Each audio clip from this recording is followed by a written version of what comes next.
Hello traders, welcome to the new video. आज की इस वीडियो में मैं आपको बताने वाला हूँ कुछ ऐसी चीजें जो कि आपके बहुत काम आने वाली है, जिसके कि कई लोग जो भी इन्फ्लुएंसर्स हैं ट्रेडिंग के, वो इसके कोर्स बेचते हैं, उसमें सिंपल सी नॉलेज बताते हैं, जो आज मैं आपको इस वीडियो में बताने वाला हूँ। तो वीडियो को पूरे एंड तक देखना, बहुत ही जरूरी इन्फॉर्मेशन है। 3 साल हो चुके हैं मुझे ट्रेडिंग में, लेकिन उसके बावजूद भी मैंने ये गलती करी और इसने मेरा दिमाग खराब करके रख दिया और बहुत गंदे लॉसेस हुए। वो कहते हैं ना कि एक अच्छे टाइम के बाद एक बुरा टाइम जरूर आता है, लेकिन उस बुरे टाइम में संभलना बहुत जरूरी है ताकि आप उस बुरे टाइम में एकदम बर्बाद होने से बच जाओ। तो इस वीडियो को पूरा देखना, मैं आपको कुछ नॉलेज देने वाला हूँ। तो अभी रिसेंटली मैंने 50 के फंडेड अकाउंट पास किया था, जिसमें फेज 1 और फेज 2 मैंने सिर्फ 6 दिनों में क्लियर कर दिए, जो कि मिनिमम ट्रेडिंग डेज भी रहते ही हैं। लेकिन जैसे ही मुझे लाइव फंडेड अकाउंट मिला 50 के का, उसमें मैंने डायरेक्टली लॉस कर दिया अराउंड 4% का। 4% में ड्रॉ डाउन में चले गया। और आपको ऐसी चीजें बताऊंगा जिन वजह से आप अपना लूजिंग फेस कंट्रोल कर सकते हो, अपने लॉसेस को बड़ा होने से बचा सकते हो। तो चलो सीधा चार्ट्स पे चलते हैं। देखो, ये गोल्ड का 30 मिनट का चार्ट है। यहाँ पर मैं आपको बताऊंगा कि मैंने क्या गलतियां करी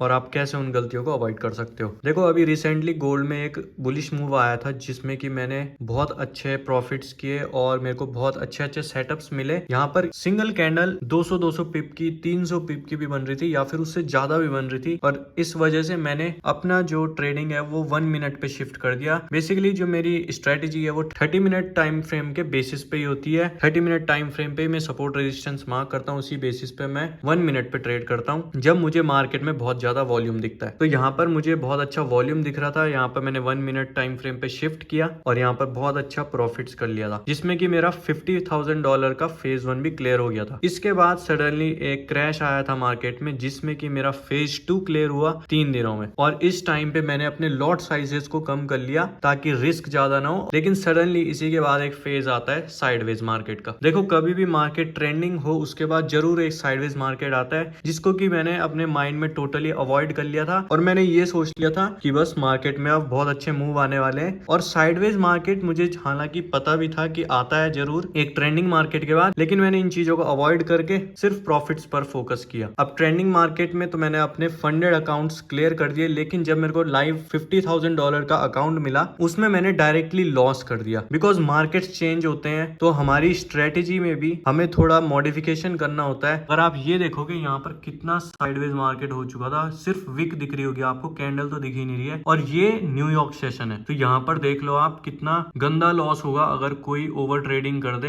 हालांकि मैंने ओवर ट्रेडिंग यहाँ पर नहीं करी, फ्राइडे के दिन करी, और धीरे धीरे हालांकि प्राइस ऊपर भी गया, लेकिन फिर भी मैंने ओवर ट्रेडिंग करी, रिवेंज ट्रेडिंग करी, फोमो के चक्कर में ट्रेडिंग करी और इमोशंस के साथ भी ट्रेडिंग करी। जबकि हमेशा हमें साइडवेज मार्केट में जब मार्केट कंडीशंस बैड हो तो हमें अपना रिस्क कम कर लेना चाहिए और अपने हायर टाइम फ्रेम में ट्रेड करना चाहिए। लेकिन यहाँ पर मैंने इस चीज पे बिना फोकस करे सिर्फ प्रॉफिट्स पर फोकस किया और ये समझ लिया कि बस मार्केट अब बहुत वॉलेटाइल होने वाला है। अब देखो यहाँ पर मैंने क्या क्या गलतियां करी जो आपको समझना जरूरी है। सबसे पहले एक ग्रीड था कि मार्केट बहुत अच्छा मूव कर रहा है, मेरे को बहुत अच्छा प्रॉफिट करने का मौका है, और ये एक्सपेक्टेशंस बन गई थी हर दिन मार्केट ऐसा ही रहेगा। और मार्केट स्ट्रक्चर पे मेरा फोकस नहीं था, मेरा बस प्रॉफिट्स पे फोकस था। हालांकि ये चीज मेरे साथ होती नहीं है, बहुत रेयरली होती है। मैंने ये माइंडसेट तो मैंने बना लिया, लेकिन फिर भी 3 साल मुझे ट्रेडिंग में हो चुके हैं, फिर भी मैंने ये गलती करी। और इतने टाइम की मेहनत आपकी सिर्फ एक दिन में बर्बाद हो सकती है अगर आपने कुछ गलतियां कर दी मार्केट में, जो मैंने करी। जैसे कि रिवेंज ट्रेडिंग करा, फोमो हुआ, और एकदम बायस्ड थॉट था कि मार्केट ट्रेंडिंग ही रहने वाला है। और जब आप कंटिन्यूअसली ट्रेड्स लूज करते रहो एक विनिंग फेज के बाद, तो आपका दिमाग बहुत ज्यादा खराब होता है। रिवेंज ट्रेडिंग ये तो आम बात है, ये तो होती है, बस यही एक साइकोलॉजिकल मिस्टेक आपको एक अच्छे ट्रेडर से बैड ट्रेडर बना देती है सिर्फ एक दिन में। Observation is more important than execution. सबसे पहले ऑब्जर्व करो मार्केट का स्ट्रक्चर क्या है, क्या ये ट्रेंडिंग फेज में चल रहा है या फिर ये एक साइडवेज फेज में चल रहा है। जब भी मार्केट ट्रेंडिंग फेज में, वो आपको बहुत अच्छा रिवॉर्ड करेगा अगर आप अच्छे से ट्रेड करोगे। लेकिन जब भी साइडवेज फेज होगा, चाहे आप कितनी भी अच्छी ट्रेड ले लो, हो सकता है आपके सेटअप्स फेल हो जाएं और आप रिवेंज ट्रेडिंग कर बैठो। कभी हल्का सा भी वॉल्यूम आपको साइडवेज मार्केट में दिखे तो आप एकदम फोमो के चक्कर में एंट्री कर दोगे, वहां पे आपका लॉस हो जाएगा, जो मैंने भी अभी गलतियां करी थी। और ये सिर्फ इस टाइम की बात नहीं है, इससे पहले भी मेरे कई सारे ऐसे फेज आ चुके हैं जहां पे एक विनिंग फेज के बाद लूजिंग फेज आया है, बहुत ही गंदा। लेकिन उस टाइम पे मैंने अपने लॉसेस बहुत अच्छे से कंट्रोल करे थे। और मेरा एक प्लान है, एक रूल है जो आपको भी बहुत ज्यादा हेल्प करेगा। देखो, जब भी आपका एक विनिंग फेज चले तो वहां पर आप अकाउंट का 1% या फिर